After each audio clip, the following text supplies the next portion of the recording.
ନମସ୍କାର ଜୟ ମା କାଳିଜାଇ। ମୁଁ ମା କାଳିଜାଇଙ୍କ ଦର୍ଶନ କରି ଫେରିଲିଣି। ମୁଁ ଆପଣଙ୍କ ସହ 3ଟି କଥା ସେୟାର କରିବି। ଆପଣ ଯେବେ ବି ମନ୍ଦିର ଆସିବେ ମା କାଳିଜାଇଙ୍କ 3ଟି ଭୁଲ କେବେ କରିବେ ନାହିଁ। 3ଟି ଭୁଲ ମଧ୍ୟରୁ ଗୋଟେ ଭୁଲ କଲେ ମଧ୍ୟ ବଡ଼ ଅଘଟଣ ଘଟିବ ଆପଣଙ୍କ ସହ। ନମ୍ବର 1, ଅକାତ ପାଣି। ଯେବେ ବି ମାଙ୍କ ପାଖକୁ ଡଙ୍ଗାରେ ବସିକି ଯାତ୍ରା କରିବେ, ମନରେ ମା କାଳିଜାଇଙ୍କ ନାମ ଧରିକି ଯାତ୍ରା କରିବେ, ଦେହରେ ଧୂଳି ଟୋପେ ପଡ଼ିବନି।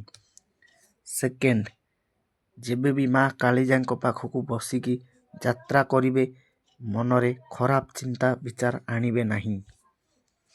ଥାର୍ଡ଼, ଯେବେ ବି ମା କାଳିଜାଇଙ୍କ ପାଖରେ ପହଞ୍ଚିବେ, ମା କାଳିଜାଇଙ୍କ ଦର୍ଶନ କରିବାକୁ ଜମା ଭୁଲିବେନି। ଭୋକ ନେବାକୁ ଭୁଲିବେନି। କିଛି ଅଘଟଣ ଘଟିବନି ଆପଣଙ୍କ ସହ, ମନରେ ମା କାଳିଜାଇଙ୍କ ଭକ୍ତି ଥିଲେ। ଯେବେ ବି ରିଟର୍ଣ୍ଣ କରିବେ, ମାଙ୍କ ନାମ ଜପି ଜପି ରିଟର୍ଣ୍ଣ କରିବେ। ଜୟ ମା କାଳିଜାଇ, ଜୟ ମା କାଳିଜାଇ, ଜୟ ମା କାଳିଜାଇ। ମାଙ୍କ ମହିମା ବହୁତ ଅପାର।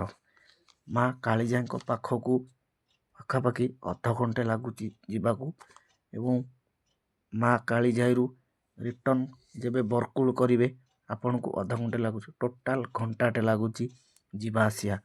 ଯେବେ ବି ଆସୁଛନ୍ତି ମା କାଳିଜାଇ, ପ୍ରଥମେ ଡଙ୍ଗାରେ ବସିବା ପୂର୍ବରୁ ଆପଣ ଡଙ୍ଗାବାଲାକୁ ପଚାରନ୍ତୁ ଲାଇଫ୍ ଜ୍ୟାକେଟ୍ ଅଛି କି ନାହିଁ। ଯଦି ଡଙ୍ଗାବାଲା ଲାଇଫ୍ ଜ୍ୟାକେଟ୍ ଦେବାକୁ ମନା କରୁଛନ୍ତି, ତାହେଲେ ଟୋଟାଲ ସେ ଡଙ୍ଗାରେ ବସନ୍ତୁନି।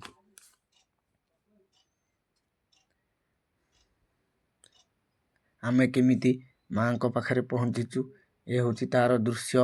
ମାଙ୍କ ପାଖରେ ଆମେ ଭଲରେ ପହଞ୍ଚି ଯାଇଛୁ।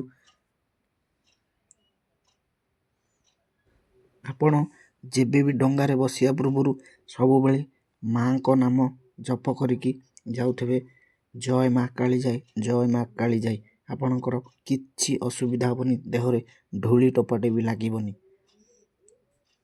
ଜୟ ମା କାଳିଜାଇ।